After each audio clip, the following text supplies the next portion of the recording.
ونستعينه من يهده الله فلا مضل له ومن يضلل فلا هادي له وأشهد أن لا إله إلا الله وحده لا شريك له وأشهد أن محمدًا عبده ورسوله اللهم صل على محمد وعلى آل محمد كما صليت على إبراهيم وعلى آل إبراهيم إنك حميد مجيد اللهم بارك على محمد وعلى آل محمد كما باركت على إبراهيم وعلى آل إبراهيم إنك حميد مجيد أما بعد فإن خير الحديث كتاب الله وخير الهدي هدي محمد صلى الله عليه وسلم وشر الأمور محدثاتها وكل محدثة بدعة وكل بدعة ضلالة وكل ضلالة في النار أما بعد فأعوذ بالله السميع العليم من الشيطان الرجيم إنما يريد الله ليذهب عنكم الرجس أهل البيت وَيُطَهِّرَكُمْ تَطْهِيرًا۔ ہر قسم کی حمد و ثنا اللہ مالک العلام ذوالجلال والاکرام وحدہ لا شریک لہ کے لیے لاکھوں کروڑوں درود و سلام ہوں میرے اور آپ کے محبوب پیغمبر ساقی کوثر امام الانبیاء محمد الرسول اللہ صلی اللہ علیہ وسلم پر۔ اللہ قبل الحاکمین نے جو امام الانبیاء صلی اللہ علیہ وسلم کو گھرانہ عطا فرمایا تھا، جو میرے اور آپ کے محبوب کے اہل بیت تھے، نبی علیہ السلام کے ساتھ ان کا اٹھنا بیٹھنا اوڑھنا بچھونا تھا، بلکہ محمد صلی اللہ علیہ وسلم کی نگاہوں کے سامنے ان کی تربیت ہوئی تھی۔ یقیناً وہ اس کائنات کے اس جہان کے تابندہ پائندہ روشن ترین ستارے ہیں۔ اللہ تعالیٰ نے محمد الرسول اللہ صلی اللہ علیہ وسلم کو بھی عظمت والا بنایا، تو اللہ قبل الحاکمین نے ان کے خاندان کو بھی عظمت والا بنا دیا۔ رسول اللہ صلی اللہ علیہ وسلم اسی عظمت کو، اسی محبت کو بڑے عجیب انداز کے ساتھ ذکر کرتے ہیں۔ فرمایا احب اللہ لما یغزوکم من نعمہ، تم اللہ کی ذات کے ساتھ اس لیے محبت کرو کہ تمہارے پاس جو کچھ ہے وہ اس رب العالمین کی عطا ہے۔ وَأَحِبُّونِي لِحُبِّ اللَّهِ، اور پھر میرے ساتھ تم اس لیے محبت کرو کیونکہ تم اللہ سے محبت کرتے ہو۔ وَأَحِبُّوا أَهْلَ بَيْتِي لِحُبِّي، اور میرے اہل بیت کے ساتھ اس لیے محبت کرو کیونکہ تم محمد کے ساتھ محبت کرتے ہو صلی اللہ علیہ وسلم۔ اس حدیث کا مطلب یہ ہے کہ یہ تینوں محبتیں ایک ساتھ ہیں، یہ تینوں محبتیں ایک دوسرے سے جدا نہیں ہو سکتی۔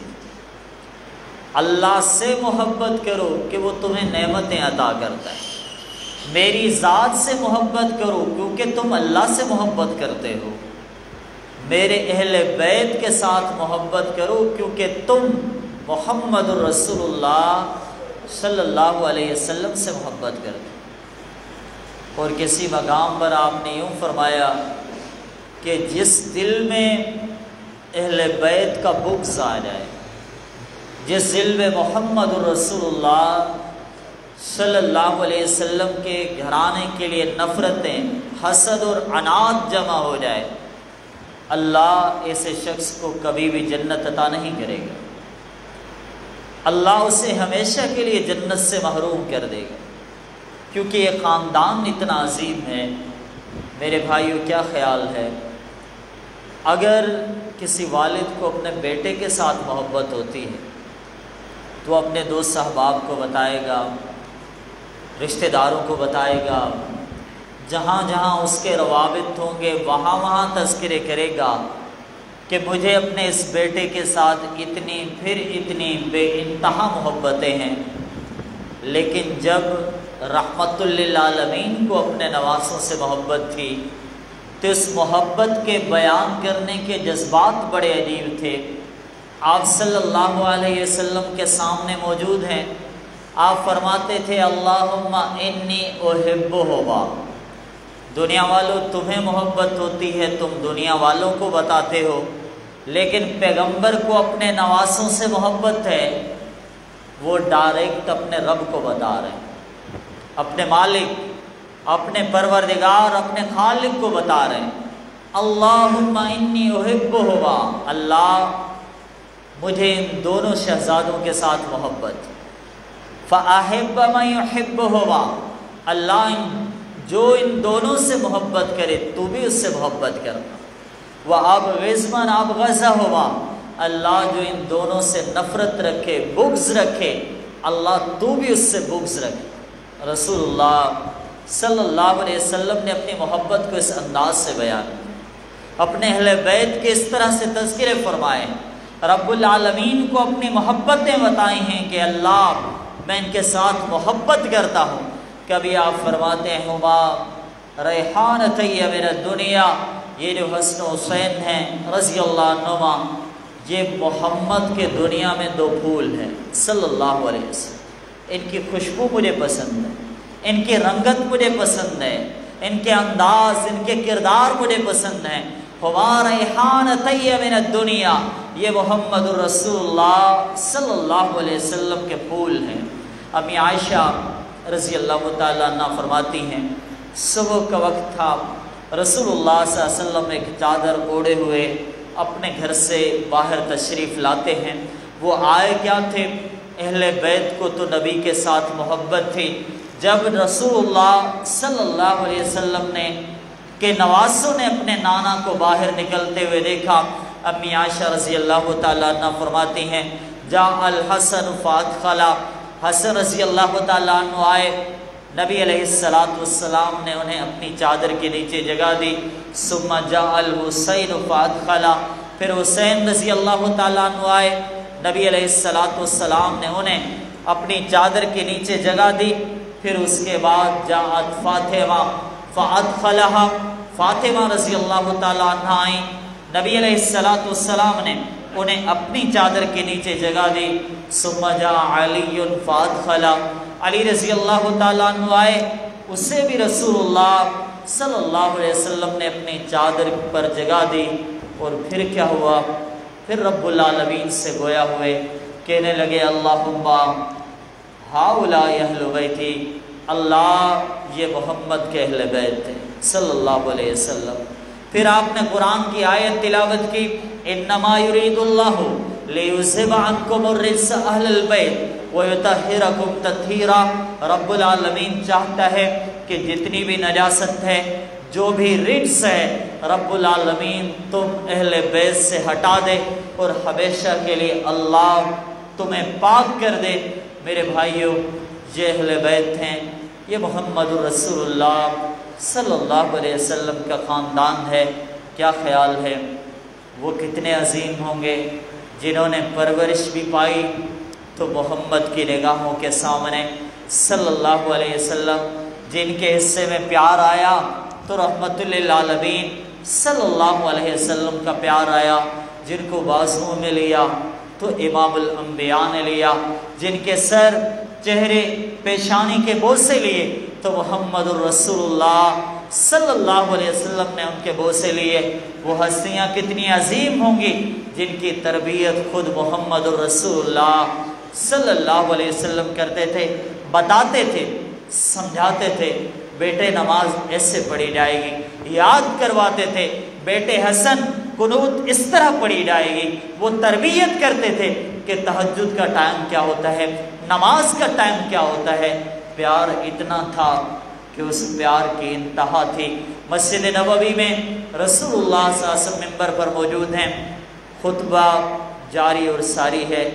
اسی اثناء میں مسجد نبوی کے دروازے سے یہ دونوں شہزادے، میرے اور آپ کے محبوب کے نواسے، خاتون جنت کے لخت جگر علی رضی اللہ تعالیٰ عنہ کے بیٹے، جیسے ہی دروازے سے اندر آتے ہیں امام الانبیاء کی نظر پڑتی ہے۔ وہ چھوٹے سے قدم لڑکھڑاتے ہوئے مسجد کی طرف آ رہے تھے۔ رسول اللہ صلی اللہ علیہ وسلم نے اپنے خطبے کو روک دیا، ورنہ کسی آنے والے کے لیے تو خطبہ روکا نہیں جاتا۔ کوئی بھی بچہ آ جائے اسے دیکھ کر تو خطبہ نہیں روکا جاتا۔ امام الانبیاء نے خطبہ روکا، ممبر سے اترے، کسی صحابی سے نہیں کہا کہ جاؤ ان دونوں شہزادوں کو اٹھا کے لاؤ۔ امام الانبیاء خود آگے بڑھے، ان دونوں کو لے آئے، ممبر کے قریب بٹھایا اور رسول اللہ صلی اللہ علیہ وسلم نے خطبہ دیا۔ رسول اللہ صلی اللہ علیہ وسلم کو ان ننھے معصوم شہزادوں کے ساتھ اتنی محبت تھی۔ میرے بھائیو، آئیں ان کی محبتوں کا تذکرہ کریں، ان کی تربیت کا تذکرہ کریں، ان کے پیغام کا تذکرہ کریں، دنیا کو جو انہوں نے درس دیے تھے ان اسباق اور دروس کا بھی تذکرہ کیا کریں۔ آسمان نے یہ منظر بھی دیکھا تھا کہ عمر بن خطاب رضی اللہ تعالیٰ عنہ خطبہ دے رہے ہیں، سامعین موجود ہیں، سبھی سننے والے موجود ہیں۔ اس وقت نوجوانی کی عمر تھی۔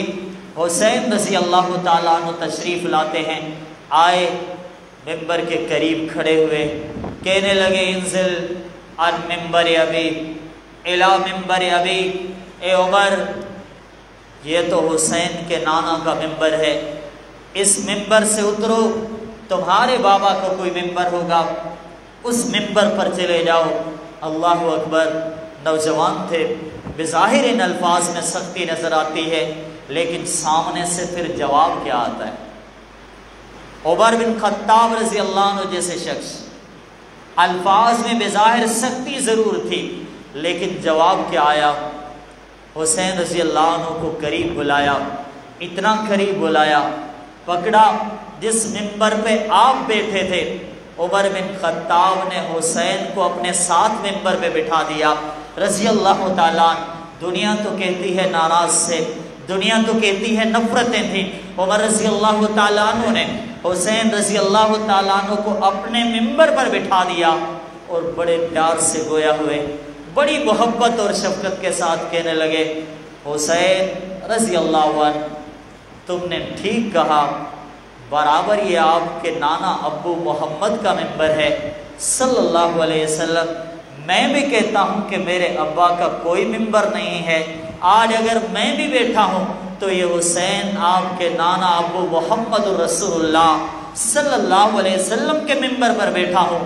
اپنا خطبہ مکمل کیا اور پھر محبت کو دیکھیں، محبت کے جذبات کو دیکھیں، کہنے لگے حسین رضی اللہ تعالیٰ عمر بن خطاب کے پاس آیا کرو، میں آپ کو دعوت دے رہا ہوں، ہمارے ساتھ بیٹھا کرو، ہمارے ساتھ گفتگو لگایا کرو، ہمارے ساتھ کچہری کیا کرو، میں آپ کو دعوت دے رہا ہوں۔ حسین رضی اللہ تعالیٰ آپ کو عمر بن خطاب کی دعوت پہ آنا ہے۔ حسین رضی اللہ عنہ نے دعوت قبول کی، چلے گئے۔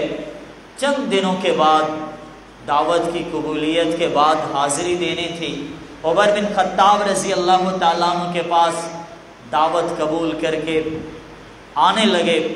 دروازے پہ پہنچا، عمر بن خطاب رضی اللہ عنہ کسی خاص میٹنگ میں موجود ہیں، اور وہ میٹنگ بھی اتنی خاص ہے کہ دروازے پر عمر کے اپنے بیٹے عبداللہ رضی اللہ تعالیٰ عنہ موجود ہیں۔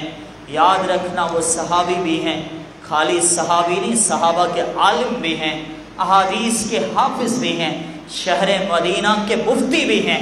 وہ عبداللہ رضی اللہ تعالیٰ عنہ دروازے پہ موجود ہیں۔ حسین رضی اللہ تعالیٰ عنہ نے دیکھا، بات سمجھ میں آئی۔ عمر نے جب اپنے بیٹے کو اندر آنے کی اجازت نہیں دی، حسین رضی اللہ تعالیٰ عنہ سوچتے ہیں عمر کے اپنے بیٹے کو میٹنگ میں اندر آنے کی اجازت نہیں ہے تو مجھے بھلا اجازت کیسے ملے گی؟ سوچا اور واپس چلے گئے۔ عمر بن خطاب کو تو اہل بیت سے محبت تھی۔ چند دنوں کے بعد ملاقات ہوئی، پھر وہی سوال دہرایا، حسین رضی اللہ عنہ میں نے آپ کو دعوت دی تھی، آپ ہماری دعوت پر آئے نہیں ہو۔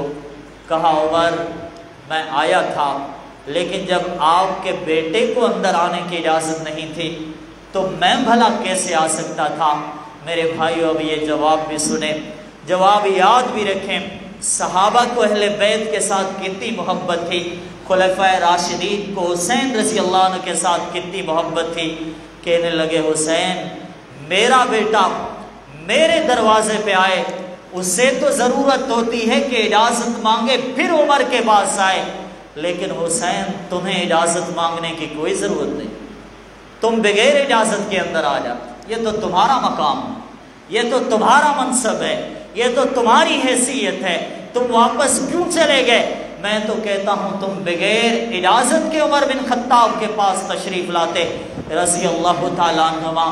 میرے بھائیو یہاں تو محبتیں ہیں، صرف محبتیں ہیں، اور ان محبتوں کو میرے رب کا قرآن یوں بیان کرتا ہے، محمد الرسول اللہ والذین معہ اشداء علی الکفار رحماء بینہم۔ ایک تو ہے محمد صلی اللہ علیہ وسلم، دوسرے ہیں ان کے صحابہ اشداء علی الکفار، یہ کفار پر بڑے سخت ہیں، رحماء بینہم آپس میں بڑے رحم دل ہیں، ان کی آپس میں محبتیں ہیں، آپس میں مسکراہٹیں ہیں، ان کی ایک دوسرے کے ساتھ محفلیں ہوتی ہیں۔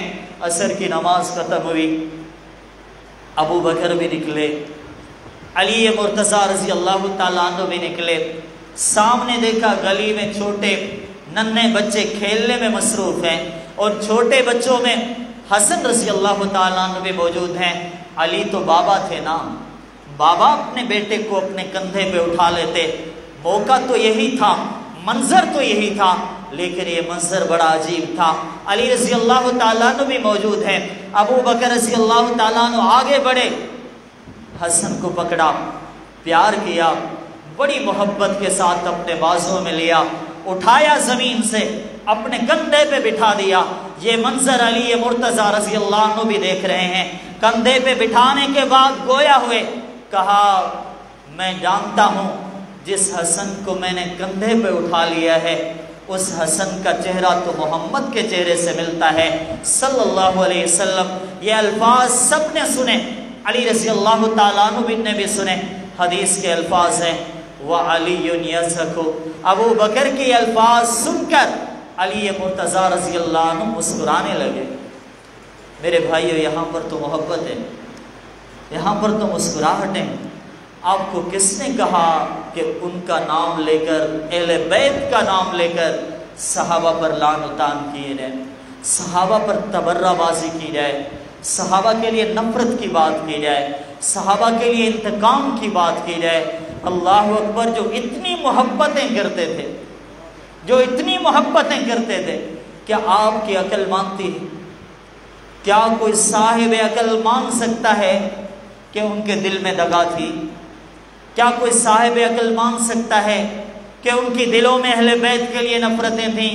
کیا کوئی صاحب عقل مان سکتا ہے کہ محمد رسول اللہ صلی اللہ علیہ وسلم کی بیٹی کا حق ان عظیم مقدس ہستیوں نے چھین لیا تھا؟ کیا کسی کی عقل یہ اسے اجازت دیتی ہے؟ ان مقدس ہستیوں نے محمد کی بیٹی کے گھر کو جلا دیا تھا۔ اللہ کی قسم میں قیامت تو آ سکتی ہے لیکن ایسا نہیں ہو سکتا۔ یہ کائنات کے سب سے بڑے جھوٹ ہیں، یہ اس دنیا کے سب سے بڑے فریب ہیں، یہ دنیا کی سب سے بڑی مکاری ہے کہ کہنے والا کہتا ہے کہ عمر بن خطاب رضی اللہ تعالیٰ عنہ نے محمد کی بیٹی کے گھر کو جلا دیا تھا۔ اللہ کے بندو کوئی تو دلیل لاؤ، کوئی ایک تو دلیل لاؤ، کوئی ایک تو سند پیش کرو۔ کہنے کے ساتھ تو کچھ نہیں ہوتا، خالی دعویٰ کے ساتھ تو کچھ نہیں ہوتا، کوئی تو دنیا میں دلیل ہوگی۔ اور پھر مجھے بتاؤ اگر ایسا ہو بھی جاتا، اللہ جانتا ہے ایسا نہیں ہوا، اللہ جانتا ہے ایسا نہیں ہوا، میرے بھائیو اگر ایسا ہو جاتا مجھے بتاؤ پھر علی مرتضیٰ کہاں تھے رضی اللہ تعالیٰ؟ مجھے بتائیں یہ جنت کے عظیم شہزادے حسن حسین رضی اللہ تعالیٰ عنہما کہاں تھے؟ اگر نبی کی بیٹی کا گھر جلا ہے تو میرے بھائیو اللہ کی قسم میں دنیا کا جو بھی شخص یہ بات کرتا ہے وہ خالی امی فاطمہ خاتون جنت کا گستاخ نہیں ہے، میں اگلے الفاظ بولوں گا، وہ علی کا بھی گستاخ ہے، وہ حسن حسین رضی اللہ تعالی عنہما کا بھی گستاخ ہے۔ اگر ایسا ہوتا ہے تو یہ مقدس ہستیاں کہاں تھیں؟ میرے بھائیو عقل بھی کہتی ہے کہ ایسے واقعات صرف زبانوں پر چلنے والے جھوٹ ہیں، مکر ہے، فریب ہے، اس کے علاوہ کچھ بھی نہیں ہے۔ میرے بھائیو اگلی بات سنیں، اگر محرم الحرام میں شہادت کا یہ واقعہ ہوا ہے تو اللہ جانتا ہے اس کا دکھ ہمیں بھی، اس کا دکھ ہمیں بھی، اس دکھ کے احساسات کو ہم بھی اپنے دل میں محسوس کرتے ہیں، اس طرح محسوس کرتے ہیں جس طرح محمد رسول اللہ صلی اللہ علیہ وسلم نے محسوس کیا، ایک دائرے میں رہتے ہوئے، ایک قانون میں رہتے ہوئے، صحابہ کی محبت بھی ہو، اہل بیت کی محبت بھی ہو، قرآن کا قانون بھی ہو، فرمان رسول صلی اللہ علیہ وسلم کی پاسداری بھی ہو۔ امام الانبیاء صلی اللہ علیہ وسلم کو بھی دکھ تھا۔ مسند احمد کے الفاظ ہیں، علی رضی اللہ تعالیٰ عنہ فرماتے ہیں میں رسول اللہ صلی اللہ علیہ وسلم کے پاس آیا، جیسے پہنچا میں نے اپنے نبی کی نگاہوں کو دیکھا، قد نرا تقلب وجهك في السماء، جس نگاہ کا تذکرہ قرآن میں موجود ہے وہ رسول اللہ صلی اللہ علیہ وسلم کی نگاہ ما زاغ البصر وما طغى۔ علی مرتضیٰ فرماتے ہیں میں نے دیکھا رحمت للعالمین اکیلے تھے لیکن نگاہوں سے آنسو گر رہے تھے۔ میں نے کہا اللہ کے رسول صلی اللہ علیہ وسلم آپ کو بھلا کس نے ناراض کر دیا، آپ کو بھلا کس نے غمزدہ کر دیا ہے؟ رحمت للعالمین فرماتے ہیں علی آپ کے آنے سے پہلے اللہ کا عظیم فرشتہ جبریل علیہ السلام میرے ساتھ بیٹھا تھا، اس کے ساتھ گفتگو جاری تھی، وہ آپ کے آنے سے کچھ ہی پہلے اٹھ کر چلا گیا ہے۔ اس نے مجھے بتایا ہے اے محمد رسول اللہ صلی اللہ علیہ وسلم آپ کی امت آپ کے نواسے حسین رضی اللہ تعالیٰ عنہ کو شہید کر دے گی۔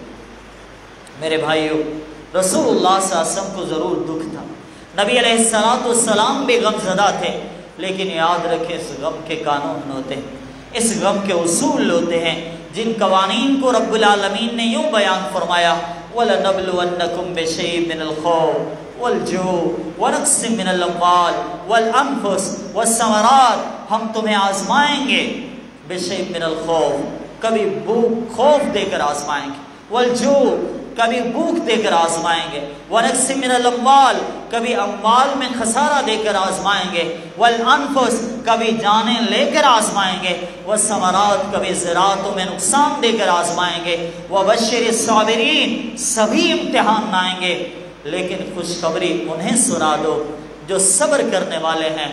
اللہ وہ کون ہیں؟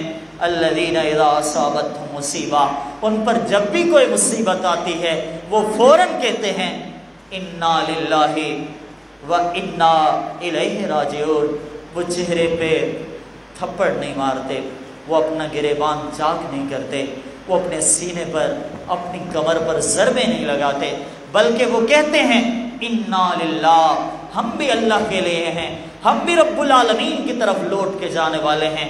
میرے بھائیو اس صبر کی ضرورت ہے، اس برداشت کی ضرورت ہے۔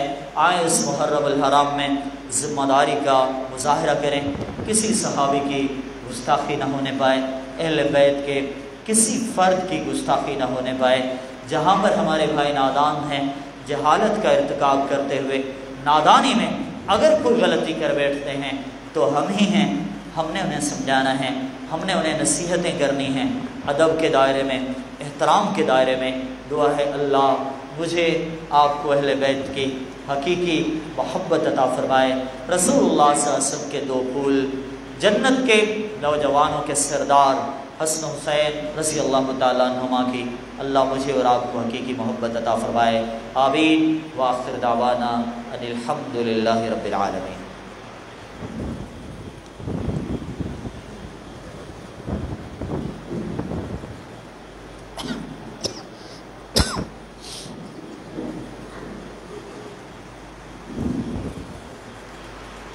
الحمد لله نحمده ونستعينه من يهده الله فلا مضل له ومن يضلل فلا هادي له واشهد ان لا اله الا الله وحده لا شريك له واشهد ان محمدا عبده ورسوله اللهم صل على محمد وعلى ال محمد كما صليت على ابراهيم وعلى ال ابراهيم انك حميد مجيد اللهم بارك على محمد وعلى آل محمد كما باركت على إبراهيم وعلى آل إبراهيم إنك حميد مجيد۔ محرم الحرام کے حوالے سے چند گزارشات پیش کرنا چاہتا ہوں۔ پہلی بات، اسلامی 12 مہینوں میں محرم الحرام پہلا مہینہ ہے۔ اللہ نے اسے یوں بھی مقام عطا فرمایا ہے کہ موسیٰ علیہ السلام کو جو نجات ملتی ہے، فرعون کے ظلم کا خاتمہ ہوتا ہے تو وہ بھی 10 محرم تھی،